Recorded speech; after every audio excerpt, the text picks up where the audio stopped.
नमस्कार दोस्तों, मेरा नाम है पिंकी अग्रवाल। लेकिन सोशल मीडिया पे मुझे स्माइल पिंकी के नाम से जानते हैं। सबसे पहले तो मैं बेहोश टॉक टीम का धन्यवाद करना चाहती हूँ, आभार प्रकट करना चाहती हूँ कि उन्होंने मुझे इस लायक समझा, मेरी स्ट्रगल स्टोरी को इस लायक समझा कि आज मुझे अपनी स्ट्रगल की स्टोरी को इस मंच से बताने का मौका मिल रहा है। तो आप लोग भर भर के प्यार दीजिएगा, यही कामना करती हूँ। मेरा स्ट्रगल मेरे बचपन के साथ ही स्टार्ट हो गया था, जहां मैंने जन्म लिया था एक छोटे से गांव में 6 बहन भाई के बीच में। हम 4 बहनें थी, 2 मेरे भाई थे। मैं बचपन में अक्सर सोचा करती थी कि मैं अकेली हूँ, अपने मम्मी पापा की इकलौती वारिश हूँ। लेकिन जब मुझे जैसे जैसे मैं बड़ी हुई, जब मुझे ये पता चला कि मैं अकेली नहीं, मेरे मम्मी पापा की जायदाद के 5 वारिश और हैं, वहां से मेरे सपने थोड़े थोड़े चूर होने लग गए। इस समाज के बहुत ताने झेले हम लोगों ने कि 4 बेटियां हैं। हमारे मम्मी पापा हमको पीट पीट के स्कूल भेजा करते थे। इतनी पिटाई खाई है हम लोगों ने पढ़ाई के लिए कि मैं क्या ही बताऊं। सोचती हूँ तो मेरी आंखें भर आती हैं। भाइयों को हम लोगों से कम पढ़ाया गया। पापा बोलते थे कि ये लोग नहीं पढ़ेंगे तो कोई बात नहीं, इनको यहीं रहना है।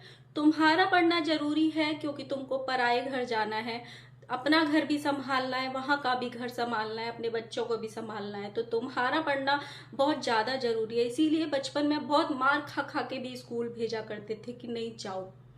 मेरा असली धक्का मुझे उस टाइम लगा जब मेरी बहनों की शादी हो गई, मेरी बहनों को अच्छा घर बार मिल गया, मेरी बहनों के लिए पापा ने अच्छे अच्छे लड़के ढूंढे, सबकी शादी हो गई। जब मेरी बारी आई तो मुझे मेरे मम्मी पापा ने बहुत धोखा दिया।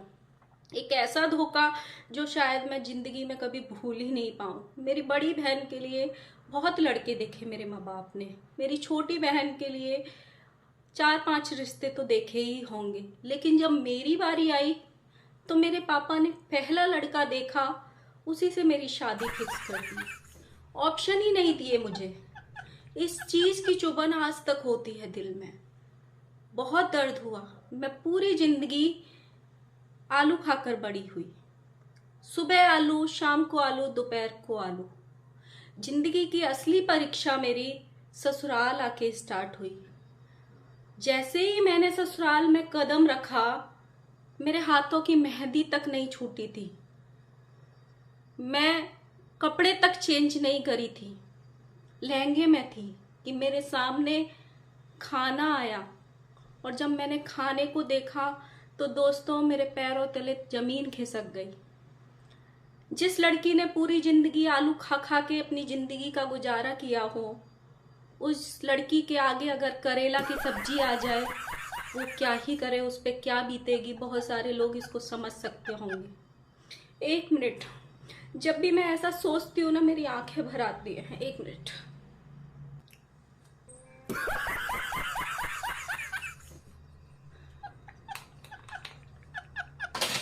हाँ तो दोस्तों, जब भी मैं ये वक्त याद करती हूँ अपना पुराना, मेरा आंखें भर आती हैं।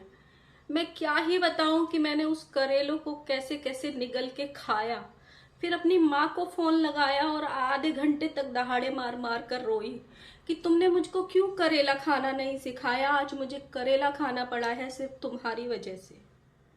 उसके बाद जब दोस्तों हमारा इंडिया में गुजारा नहीं चल रहा था तो हम विदेश खाने कमाने चले गए। जब हम विदेश गए तो मेरा बेटा हुआ। ऐसी परिस्थिति आई गाइस कि कोई नहीं था मेरे पास। यहाँ तक कि जब मेरी डिलीवरी हुई तो कोई नहीं पहुंचा था। सिचुएशन ऐसी बन गई थी कि कोई पहुंच ही नहीं पाया था। अकेले सब मैनेज करना पड़ा। ऊपर से समाज के ताने, दुनिया के ताने, कैसे करेगी अकेले, कुछ बच्चे को कुछ मत कर देना, अच्छे से संभालना, तेरे को बच्चा पकड़ना नहीं आता, इस तरीके के मुझे ताने दिए जाते थे। पर मैंने वो वक्त भी आसानी से निकाल लिया। मुझे अच्छे से याद है आज भी वो दिन जब मेरा बेटा 5-6 महीने का था। मैंने अपने हाथों में मेहंदी लगाई थी क्योंकि करवा चौथ थी अगले दिन की, तो मेरा बहुत मन कर रहा था क्योंकि मैंने 1 साल से मेहंदी नहीं लगाई थी। मैंने अपने हाथों में मेहंदी लगाई थी। गाइस, मेरे हाथों की पूरी मेहंदी लगी भी नहीं थी। इधर मैं एक लाइन ड्रॉ करती थी कि मेरा बेटा सुसु पॉटी कर जाता था और कोई देखभाल करने वाला नहीं था। मैं एक लाइन ड्रॉ करती थी, फिर उसकी सुसु पॉटी धोने जाती थी तो मेहंदी उसमें बह जाती थी। मैंने हिम्मत नहीं हारी, मैं फिर दोबारा लगाती थी, आधा हाथ रचता था, फिर वो सुसु पॉटी कर जाता था, मैं फिर धोती थी। ऐसे ऐसे करके मेरे हाथ में मेहंदी लग ही नहीं पाई। मैंने इतना स्ट्रगल देखा है। नेक्स्ट डे जब करवा चौथ आई, मैंने साड़ी पहनी थी। मैंने न जाने कितने दिनों के बाद साड़ी पहनी थी, अच्छे से तैयार हुई थी, लिपस्टिक बिंदी लगाया था, अच्छी सी साड़ी पहनी थी कि बहुत टाइम बाद मुझे ये मौका मिल रहा था कि मैं अच्छे से तैयार हूँ। मेरे हस्बैंड आएंगे, मुझे बोलेंगे कि तुम अच्छे से तैयार हुई हो, आज तुम अच्छी लग रही हो। लेकिन मेरा बेटा जब सो गया था, मैं साड़ी पहन के तैयार हो गई थी। लेकिन जैसे ही वो जगह, उसने मेरी गोदी में आने से मना कर दिया गाइस। उसने मुझे पहचानने से मना कर दिया। उसको लगा कि मैं उसकी मम्मा हूं ही नहीं, क्योंकि उसने अपनी माँ को हमेशा बिखरे हुए बाल, टी शर्ट पजामा, बिना लिपस्टिक बिंदी ऐसे ही देखा था। उसको लगा पता नहीं कोई और औरत आ गई है मेरी माँ बन के। उसने 1 घंटे तक जो दहाड़े मार मार के घर में रोया, वो मेरी माँ की ममता जवाब दे गई। उसका रोना मैं देख नहीं पाई। उस दिन मैं इतना दुखी हुई, मैंने फटाफट से साड़ी उतारी, अपना मेकअप उतारा और फटाफट से टी शर्ट पजामा पहने अपने बच्चे के खातिर, क्योंकि मेरा बच्चा ज्यादा जरूरी था। आप समझ सकते हैं गाइस, कोई औरत तैयार हो, अच्छी साड़ी पहने, अपने हस्बैंड का इंतजार कर रही हो और उसका हस्बैंड ऑफिस से आए भी ना, उसको ये भी ना बोले वाओ बीबी आज आप बहुत अच्छी लग रही हो, बहुत अच्छे से तैयार हुई हो। मैंने वो 2 शब्द भी नहीं सुने थे अपने हस्बैंड के कि मैंने साड़ी उतार दी थी। आप समझ सकते हैं कि मुझे कितना दुख हुआ होगा। मैं वो दिन अपनी जिंदगी से कभी नहीं भूल सकती गाइस। इतने ताने देते थे लोग मुझे, कितनी ऐसे घूमती है, बच्चे का ध्यान नहीं रखती है, टी शर्ट पजामा में रहती है। अब आप ही बताइए गाइस, मैं क्या करूं। लोग इतने नेगेटिव कमेंट करते हैं ना मेरे ऊपर। मैं रिएक्शन वीडियोस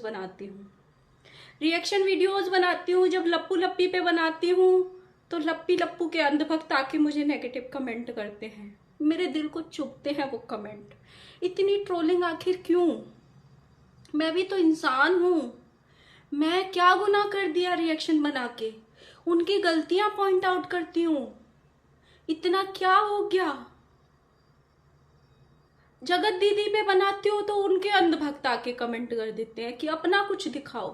अपने ही मुंह से तो बोल रहे हैं। इतना स्ट्रगल भला कोई कर सकता है? किसी की जिंदगी में हुआ होगा, भगवान ना करे किसी की जिंदगी में इतना स्ट्रगल देखने को मिले जितना मैंने सहा है। आप बताइए मैंने क्या गलती करी? क्या गलत बोलती हूं मैं कि लोग मुझे आके गलत गलत कमेंट करते हैं? मैंने भी सोशल मीडिया पे बहुत मेहनत की है। रात रात भर जाग के वीडियोस बनाए हैं, दिन दिन में सो के वीडियोस बनाए हैं। ऐसे ही मैंने 7,000 सब्सक्राइबर्स नहीं कमा लिए, बहुत मेहनत लगी है मेरी। प्लीज गलत कमेंट ना किया करें ऐसे किसी भी ब्लॉगर को। हम रिएक्शन वालों को भी तो बिल्कुल ना किया करें, क्योंकि हम भी इंसान होते हैं। ये हमारा काम है, ब्लॉगर्स की चुगली करना, ब्लॉगर्स के पॉइंट्स को निकालना, ब्लॉगर्स पे बात करना। कोई ऐसे ही बड़ा नहीं हो जाता है। कभी कभी मुझे लगता है कि मेरा स्ट्रगल ऐसा है कि बहुत सारे लोग मुझे ऐसा बोलते हैं कि दीदी आपने इतना स्ट्रगल किया है, आपका तो बहुत बड़े बड़े मंचों पे जाना चाहिए ये स्ट्रगल, पर नहीं जाता है गाइस। छोटे चैनल वालों को कोई नहीं बुलाता है। आपके पीछे एक बड़े क्रिएटर का हाथ होना चाहिए, जो कि मेरे पीछे नहीं है। बड़ा क्रिएटर आपके सपोर्ट में होना चाहिए, आपके घर में होना चाहिए, आपको प्रमोट करने के लिए होना चाहिए। आपको पता है मेरे पास बीएड की डिग्री है, एमकॉम की डिग्री है, मैंने बीकॉम किया है, एमकॉम किया है, उसके बाद बीएड किया है। और मैं सुबह दोपहर शाम सिर्फ रोटी थेप रही हूँ।